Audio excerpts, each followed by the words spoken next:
Afternoon. Just thought I'd show you the strawberries we got yesterday.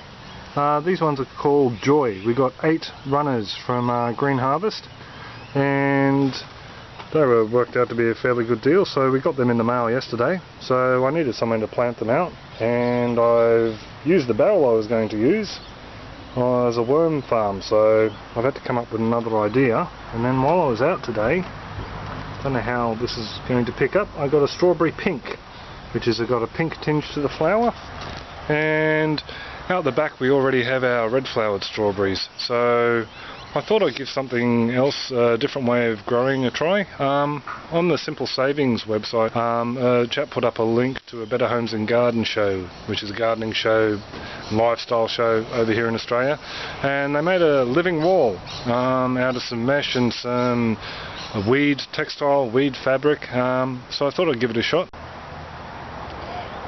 Rightio, these are the bits we've got. Bag of vermiculite to lighten up the potting mix and compost mix, 75% sun exclusion shade cloth, school fencing that we've used around the place. These are bits and pieces that are left from different projects. Large bag of zip ties, needed some more, and some weed mat textile, weed exclusion textile, and that'll actually line the shade cloth just to help stop any small particles coming through. Trusty pair of small bolt cutters, and away we go. Well, yeah, well, we've cut all the mesh out and the shade cloth and the weed mat. So what's going to happen is, this is in a reverse order. The mesh will actually be on the bottom here, and this weed mat will be on the inside, but we've just done it like this to show you the layout of the cage. We're going to lay it out like this with the cage on the bottom, and we're going to zip tie through the shade cloth and the weed mat. So I'll come around this side and show you. It will look like this, imagining that's also on the bottom, like that. And we will actually put zip ties through to join the cage together through the shade cloth and the weed mat to hold it all into place. So the main idea of the weed mat here is just to stop any small particles coming through the cloth and losing the bulk of the mix, the compost soil mix that we're going to be using. So as the light's failing, that's all we're going to do today, and we'll do the rest tomorrow morning.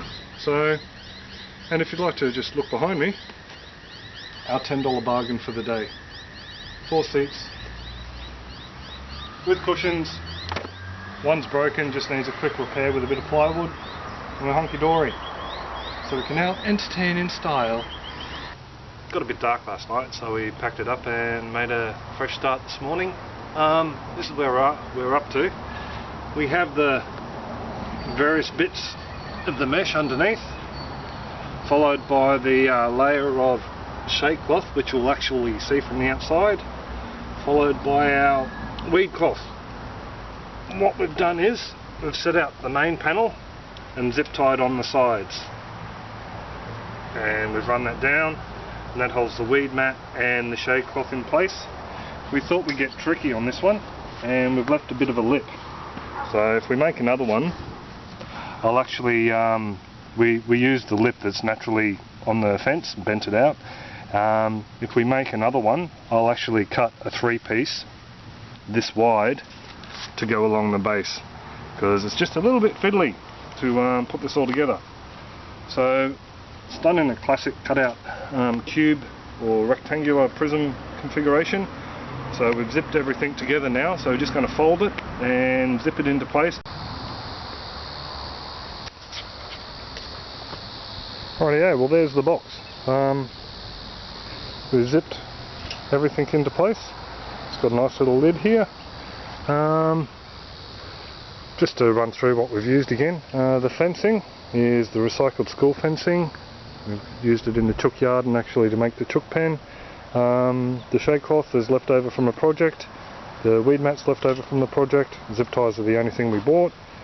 So we've come out of it very cheaply. The strawberries going into it we had ordered and purchased anyway, so I shall away and make up the soil mixture and show you the rest. This is the soil mix we made up. It's half a bag of potting mix, 3/4 of the bag of vermiculite, 2 coconut fibre bricks that were expanded with 9 litres of water, which had 30 mils of the seaweed extract in it. So hopefully there's enough nutrients in it. Oh, and did I say 3 of these of our worm cast. So this is all going into the living garden, which is over there. So there you go. Afternoon. It's all up. It's about 4:30, 4:45. Just thought I'd show you the finished living strawberry wall. Excuse the mess and bits and pieces around the place.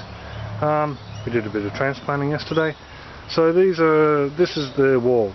We have down the bottom 8, 1, 2, 3, 4, 5, 6, 7, 8 strawberry joy we got from Green Harvest. Then the next row we have 2 of our red flowered strawberries from out the back. We transplanted some runners, and I think that one's the actual original mother plant we got. We have 1 pink strawberry that I purchased from the store that shall not be named. It was $4, which is, you know, for 1 strawberry, a little bit exy. Seems you can get punnets for the same price of 6, but this one had a pink flower, so I wanted it. The reason I picked this one is it's got 3 runners. It's got this runner here, a little fella, that will grow hopefully, and we'll cut a slit and peg him into one of these cells. We have this runner over here that we have cut a slit and pegged him into, so I have to make that slit a bit bigger. And we have another runner over here. So from this 1 strawberry we're getting 4, and they're a pink flower, so we'll have a white, a couple of rows of white, 2 red, a row of pink, and these other 5 up the top here are runners from our red strawberry. So this is the lid, and there's the mix we made up. I don't know how that's focusing, I'm not tall enough, but it's vermiculite, the coconut fibre. We used 3 bricks of the coconut fibre, a bag of potting mix, probably about 30 litres of our worm cast, a full bag of vermiculite. Just to hold it in place, I bought some chain and just wrapped it around that bearer. That's the top platform of our stairs. Hello. So they wanted $6 for the clips to actually hold these in place. So a couple of bolts do the same job. Cost me nothing. The chain I actually did purchase, I needed. I was thinking about rope, but yeah, changed my mind. Chain's better. Bolted down here again twice, just in case, using the clips that were actually on the fencing. So I've got 2 on each side just to make sure that if one gives, the other one should catch it until we've got time to fix it. And down the bottom I've just got an eye. Just got an eye that's screwed into the post and some wire to hold it in place. So it's pretty much all, there you go, giving it a bit of a shake. Sorry ladies in there, but yeah, it's fairly sturdy. So I've just read the pH with my trusty new pH meter, and I'll just pop that in again. And it was sitting round about 6.75. So that takes a little while to settle down.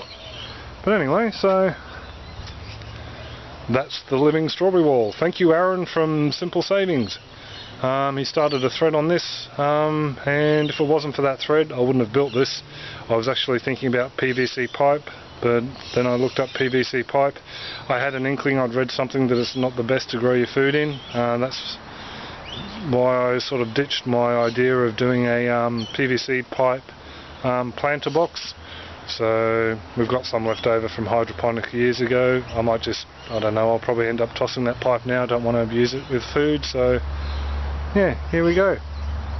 This is the end product, people, and yep, we're reading about 7 on the pH, so sweet. That's my living strawberry wall. Thank you, Bianca. Thank you, Aaron. Have a great one.